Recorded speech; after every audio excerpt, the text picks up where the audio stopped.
পুষ্পিতা ভৌমিকের কলমে কোণে দেখা আলো। কিরে খোকা, তোর ব্যাপারটা কি? দুর্গাপুজোয় বাড়িতে আসবি কি আসবি না পরিষ্কার সেটা জানিয়ে দে আজই।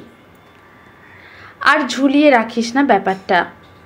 আমিও কন্যাপক্ষকে আর ধোঁয়াশার মধ্যে রাখতে চাই না। গত 4 মাস ধরে সমান তালে ওদেরকে বলে যাচ্ছি যে তুই পুজোর ছুটিতে আসবি। তোর না হয় বিয়ের তাড়া নেই, কিন্তু ওরা তা শুনবে কেন?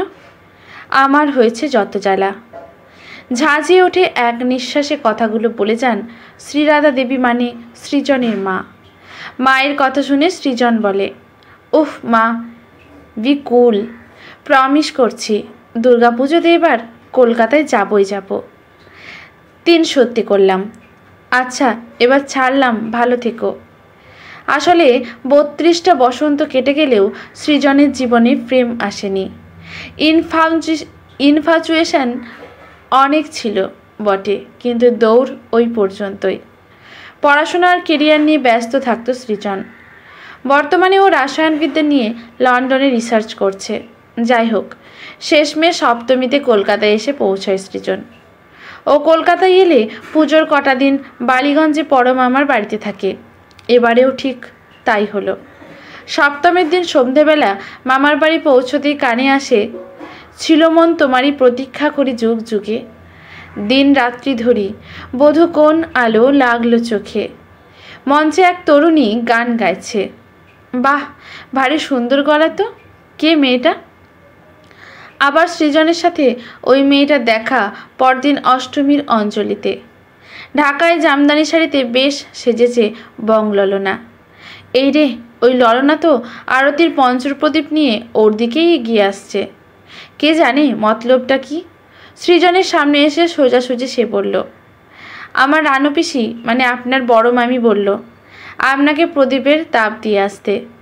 যাক, এতক্ষণে আলাদা করে আলাপ করার একটা সুযোগ পাওয়া গেছে। সৃজন জিজ্ঞাসা করে, নাম কি আপনার, সেটা জানতে পারি? মিষ্টি হেসে মেয়েটি বলে, অবশ্যই পারেন, আমি লাজবন্তী সেন। আর আপনার পরিচয়? আপনি সৃজন মজুমদার, লন্ডনে থাকেন, রিসার্চ করছেন। ও শুনুন, সিগারেটটা একটু কম খাবেন। গতকাল রাত্রে ছাদে দেখলাম প্যান্ডেলের কোনায় দাঁড়িয়ে একটার পর একটা ধরিয়ে চলেছেন। বাহ, যেমন নাম সেকেলে হলেও বেশ মিষ্টি মিষ্টি, ঠিক তেমন গোয়েন্দাগিন্নির মতো সুন্দর চোখ আছে তো দেখছি আপনার।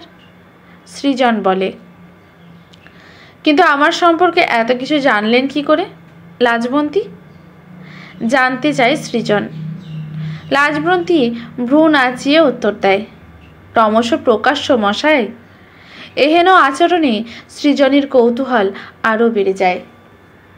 মেয়েটার সম্পর্কে খাওয়া দাওয়ার পর বাড়ির দালানে সকলে মিলে আড্ডা জমল। আড্ডা শেষে দেখা গেল লাজবন্তীর পায়ের একটা নূপুর মিসিং, অর্থাৎ খুঁজে পাওয়া যাচ্ছে না। সন্ধ্যাবেলা সন্ধি পুজোর সময় সকলের চোখ এড়িয়ে সৃজন লাজবন্তীকে বলে, আপনার একটা জিনিস আমার কাছে আছে, গতকাল কুড়িয়ে পেয়েছিলাম। লাজবন্তী অবাক হয়ে যায় ওর পায়ের সেই হারিয়ে যাওয়া নূপুর সৃজনের হাতে। গুনগুন করে সৃজন গেয়ে ওঠে, লাজপতি নূপুরের ঋণী ঝিনি ঝিনি, ভালো যদি লাগে তবে দাম দিয়ে কিনি। ভেবো না বেশি তো নেব না, বেহিসাবি ভালোবেসে হব না ঋণী। লজ্জায় রাঙা হয় লাজবন্তীর মুখ। একটু থেমে সৃজন বলে, একটা কথা বলবো মিস লাজবন্তী সেন, থেকে মিসেস লাজবংশী মজুমদার হতে কি আপত্তি আছে আপনার? মৃদু হেসে ওঠে লাজবন্তী, বলে, আমার আপত্তি ছিল না বলেই তো এত কিছু আয়োজন করেছেন দুই বাড়ির গুরুজনরা মিলে। আদতে আমি হলাম রানু পিসির একমাত্র ভাইজি। আসলে আপনার মা আর আমার রানু পিসি, মানে আপনার বড় মামি মিলে বিয়ের গোটা প্ল্যানটা সাজিয়েছেন। এতক্ষণে পুরো ব্যাপারটা আয়ত্তে আসে সৃজনের। সত্যি, রসায়নবিদ্যা নিয়ে গবেষণা করলে কি হবে, নারী চরিত্রের রসায়ন আয়ত্তে আনা সত্যিই জটিল।